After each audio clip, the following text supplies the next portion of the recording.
Hey, what's up, fam? Welcome to another episode of The Herd Truth. I'm your boy, Danny Farrar, CEO and founder of Soldier Fit, founder and former executive director of the nonprofit Platoon 22, and most importantly, I'm your God to deliver you the Herd Truth. And what is the Herd Truth? The Herd Truth is that hard truth that you don't want to accept, but you must accept if you want to be able to face life's storms and win. Everything for us begins with the foundation of fitness. Because as my mentor, Bedros Keuilian, says, fitness is the gateway drug. It is the drug that will open up all the other doors in your life. Fitness is the great force multiplier. And what it's going to do for you is it's going to allow you to develop the skills and the traits necessary to scale up anything big in life. As he says, it's going to help you understand delayed gratification. You're not going to go to the gym today and look great today. Tomorrow's not looking that good either. You've got to stack this consecutively, days, weeks, months. And as you continue to build this stack, you will slowly but surely start to see the changes in your body. And listen, we often say that going along this journey, you've got to learn about you. There are some things that are fundamental truths, such as being a deficit is how you lose weight. If you want to be able to put on muscle, we got to lift some weights. We got to eat out 1 gram of protein per pound of body weight. But everybody's body reacts a little differently. Some people are very reactive to carbs, very sensitive to them. Other people are not. Some people prefer having a higher fat diet. They feel better on that. Others do not. Some people like intermittent fasting. Some do not.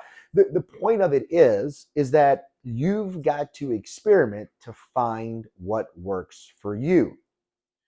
With that said, the reality, by 2030, 50% of our nation will be obese, with 25% being morbidly obese. There's no debating about this. This is an actual epidemic. This is actually a problem that our country needs to face. As a matter of fact, when we talk about the last pandemic, COVID, what do we know is true about it? We know that 76% of all hospitalizations, all ventilations, and all deaths, the number one comorbidity was obesity. We know that somewhere around 6 out of the top 10 killers of Americans, the greatest risk factor is obesity. And so if we're looking to be the tip of the spear in this fight, if we're looking to do everything we can to switch it around and to turn the tide that has us leaning towards big, then we need to start having real conversations about why people fall off. And make no mistake about it, it's not just about your health, it's about the health of the nation. It is so bad that it's listed as a national security risk. Our young men and women can't even pass the basic physical fitness test in order to be able to join the military. So what we like to talk about on The Herd Truth are what are the roadblocks? What are the things that are keeping you from being successful in your fitness journey? Well, one of the things that I see time and time again that throws people off and causes them to stop training is when something bad happens in their life. When life throws them a curveball, when the jobs become too stressful, if they're going through a personal loss, somebody they know and they care about in their family is sick and needs additional care. Maybe it's a divorce. Maybe it's a death in the family. And people quit working out. I fell off because of A, B, and C, Danny. I just got away. And my point to everyone is this, is why do we allow this to happen? What is the benefit of quitting when it's hard? When you hit these storms in your life, what do you get out of this? I ask you, honestly, rhetorical questions. Does not working out somehow keep you from being fired? No. Does not working out somehow bring your loved one back? No. Does not working out save your marriage? No. In fact, what we know is that doing those things are actually going to help you navigate through them. Doing the workout during this hard period of time We know that it's going to give you endorphins. We know it's going to help you think clearer. We know that if you're healthy, you're able to face anything better than if you're sick. So why would we stop working out?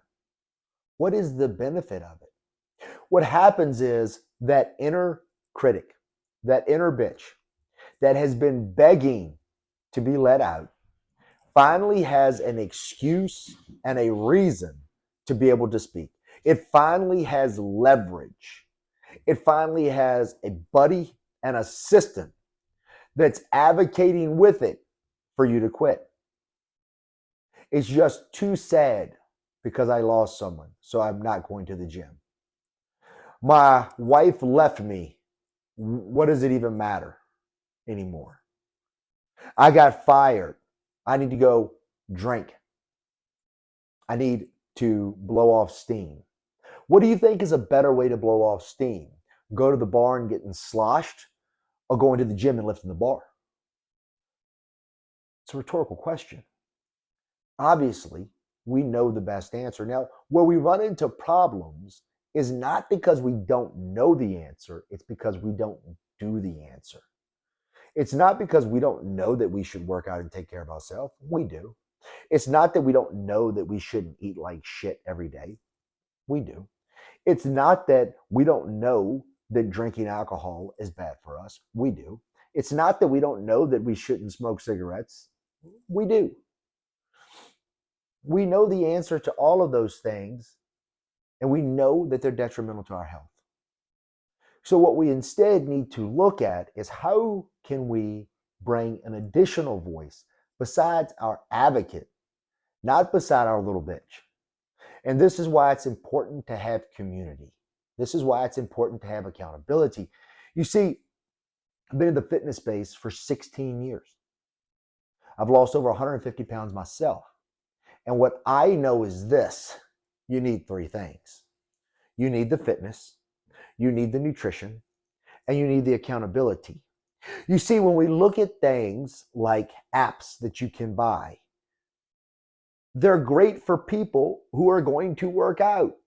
If you are working out already and you're active and you know and you don't have a problem getting yourself out of bed in the morning, then a basic $10 app will work just fine.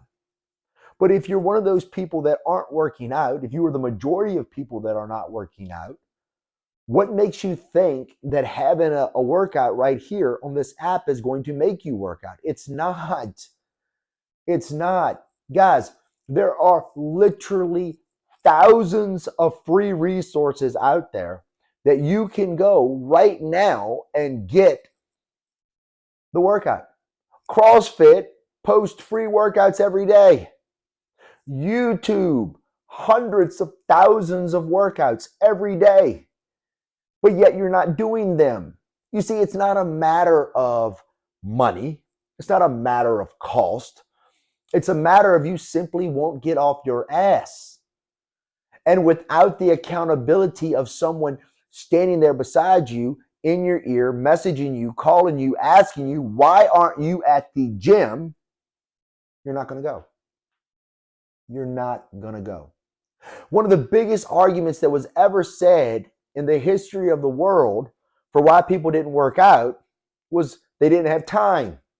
Yet during the COVID pandemic, we saw that the average person put on about 20 pounds. Hell, I think that's why it was called COVID-19.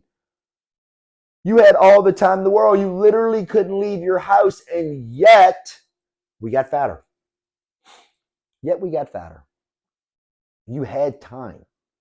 You had all the time in the world, but you didn't do it. This is where I want you to understand and grasp that this is the purpose of accountability. This is why in 16 years, my experience shows me, it tells me that the most important thing that you need to have success in a fitness plan is accountability. Because when that bad thing happens to you, and invariably, my friend, it will happen. There's no way around it. When that storm rumbles in the distance, then we know that left to your own devices, the average person is going to quit. And if you have quit in the past, or if you've never started, then when that storm comes, without the addition of a coach to help you, you're going to fold. We don't want you to fold. We want you to get a plan, get nutrition, get accountability, and stick to it. Stick to it so that we can start to turn the tide and move this nation back to a fit nation, a healthy nation, a nation that has the energy and the clarity to face life's and national challenges. But without those three things, without that coach in your corner, when the bad thing happens and that little devil pops up on your shoulder and goes, just skip the workout. You deserve it. You need a break. No one would work out in this time because this bad thing has happened to us. You'll fold. And it'll just be another broken promise to yourself that only exasperates the issues and the troubles that you're finding. I challenge you, whether it's with us or with someone else, find that coach, find that program, get that accountability, and go out there and for once in your life, with a partner by your side, look that storm dead on, drop your head, and go horns up right at it. I hope you guys have a phenomenal day. Until next time, fam, salute.